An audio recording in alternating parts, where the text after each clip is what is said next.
Hi, நான் பிரணாலிக். இந்த வீடியோவில் ஒரு சின்ன பையனோட டிஸப்பியரன்ஸ் பற்றி தான் பார்க்க போகிறோம்.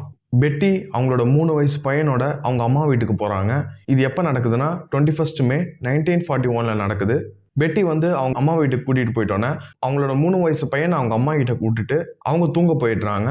இவங்களோட வீடு ஒரு கேபின் மாதிரி ஃபாரஸ்ட்டில் இருக்குது. இவங்களோட பேக்யார்டில் 800 ஃபீட்டுக்கு கிராஸ் மட்டும் அந்த இடத்துல பையன் விளையாடுவான். வீடோட ஃப்ரண்ட்டில் மரத்துக்கு நடுவில் 10 ஃபீட் கேப், ஸ்ட்ரெயிட்டாக போனால் க்ரீக் பெட் வரும். க்ரீக் பெட்னா ரிவர் போகிற இடம், ஆனால் அது seasonal. Most of the time தண்ணி இருக்காது. இவங்க வீட்டிலேருந்து ஃப்ரண்ட்லேருந்து பார்த்தா அந்த வியூ தெரியும், அந்த க்ரீக் பெட்டில் என்ன நடக்குதுன்னு சொல்லிட்டு.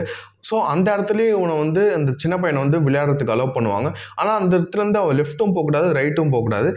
ஏன்னா லெஃப்ட்டு போனாலும் ரைட்டு போனாலும் அவங்க வியூலேருந்து அவன் மறைஞ்சிருவான்னு சொல்லிட்டு எப்பயுமே அவங்க வியூவில் இருக்க மாதிரியே விளையாட விட்ருக்காங்க. இந்த பையன் பேர் எல்ரிச். அவன் வந்தோடனே அவன் விளையாடுறதுக்கு போகிறான். கூட 3 நாய் வருது. அந்த 3 நாய் அவனோட கிராண்ட்மாவுக்கு சொந்தமானது.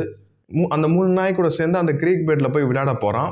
அவங்களுக்கு கிராண்ட்மாக்கு அவங்க கூட போகிற தோணல. அதனால் அவங்க ஃப்ரண்ட்லேயே வீட்டுக்கு ஃப்ரண்ட்டில் உட்காந்துக்கிட்டு புக்கு படிச்சுக்கிட்டே அவனை பார்க்கலான்னு சொல்லிட்டு அங்கேயே இருந்திருக்காங்க. வீடு ஃப்ரண்ட்டில் உட்காந்துக்கிட்டே அவங்க பார்ப்பாங்க. அவங்க பார்த்துருக்காங்க, நாய் கூட சேர்ந்து நடந்து போகிறான். அவன் நடந்து போயிட்டு அந்த க்ரீக் பெட்டில் இருக்கான். 5 to 10 மினிட்ஸ் கண்டினியூஸாக அவன் விளையாடுறத பார்க்குறாங்க. அதுக்கப்புறம் அவங்க புக் எடுத்து படிக்கலான்னு சொல்லிட்டு முடிவு எடுக்கிறாங்க.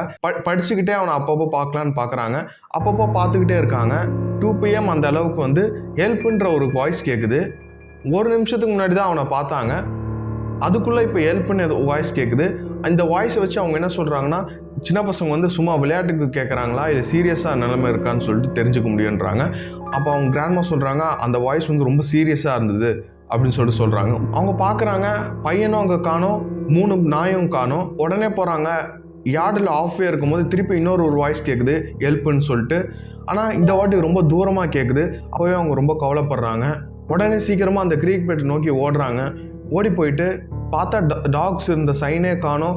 அதுக்கப்புறம் 3வது வாட்டி ஹெல்ப்புன்னு கேட்குது. இந்த வாட்டி தூரமாக கேட்குது. இந்த வாட்டி கத்திட்ட பிறகு யாரோ அவனோட வாயை கவர் பண்ணுற மாதிரி இருக்குது. அந்த க்ரீக் பெட்லேருந்து 10 ஃபீட் அவையில் ஒரே ஒரு டாக் மட்டும் இருக்குது. எதையோ பார்த்து க்ரௌல் பண்ணிட்டு இருக்கு. திடீர்னு ஸ்டெப்ஸ் பேக்வர்ட் வருது. எதையோ பார்த்து பயந்தா மாதிரி இருக்குது. அவங்க கூட்டிகிட்டு போக ட்ரை பண்ணுறாங்க, ஆனால் அந்த இடத்துலேருந்து வரல. உடனே ஓடி போயிட்டு அவங்க பொண்ணு பெட்டியை கூட்டிகிட்டு வராங்க. அந்த பையனோட அம்மா தான் பெட்டி. அவங்கள கூட்டிகிட்டு வந்தோன்னே அவங்க கூட்டிகிட்டு வந்த பிறகு அப்போவும் அந்த நாய் எதையோ பார்த்து க்ரௌல் பண்ணிகிட்டு இருக்கு.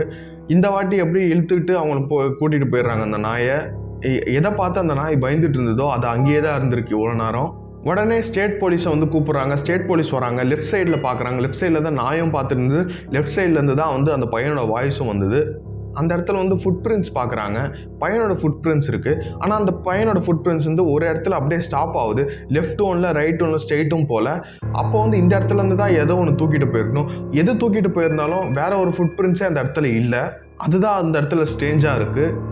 நெக்ஸ்ட் டே இந்த மிஸ்ஸிங் ஆன நாயை கண்டுபிடிக்கலாம்னு சொல்லிட்டு முடிவு பண்ணுறாங்க. நாயை கண்டுபிடிச்சா அந்த பையன் கண்டுபிடிச்சிருவான்ற ஒரு நம்பிக்கை.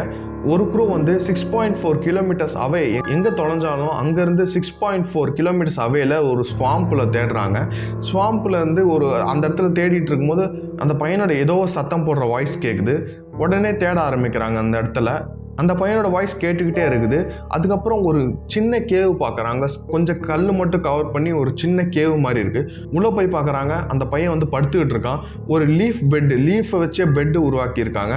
அதில் அவன் படுத்துருக்கான். அவன் ட்ரெஸ்ஸெல்லாம் கிழிஞ்சிட்டு இருக்கான். அவன் ஷூஸ் போடலை. ரொம்ப கன்ஃபியூஸாக இருந்திருக்கான். அவன் அப்படியே சர்ச் ஹெட் குவார்ட்டர்ஸ்க்கு கூட்டிகிட்டு போகிறாங்க.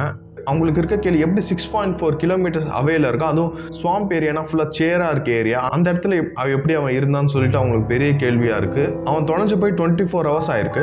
அந்த 24 ஹவர்ஸ் அவனுக்கு என்ன நடந்ததுன்னு சொல்லிட்டு ஞாபகமே இல்லை. தொலைஞ்சு போன மாதிரியே அவனுக்கு ஞாபகத்தில் இல்லை. போலீஸும் அவங்க கிடச்சிட்டான்னு சொல்லிட்டு பெருசாக அதுக்கு மேலே இன்வெஸ்டிகேட் பண்ணலை. போலீஸ் அவனே நடந்து போயிருப்பான்னு சொல்லிட்டு சொல்கிறாங்க. அந்த சர்ச்சில் இன்வால்வ் ஆனவங்க எல்லாருக்கும் தெரியும், யாரோ இல்லை ஏதோ ஒன்று அந்த பையனை தூக்கிட்டு போயிருக்கு. அதுவும் ஹெல்ப்புன்னு கேட்டிருக்கான். எப்படி அவனே போயிருப்பான்? இன்னொன்று, அந்த 2 நாய்க்கு என்ன ஆச்சுன்னு தெரியல. காட்டில் சில வினோதமான க்ரீச்சர்ஸ் இருக்குன்றாங்க.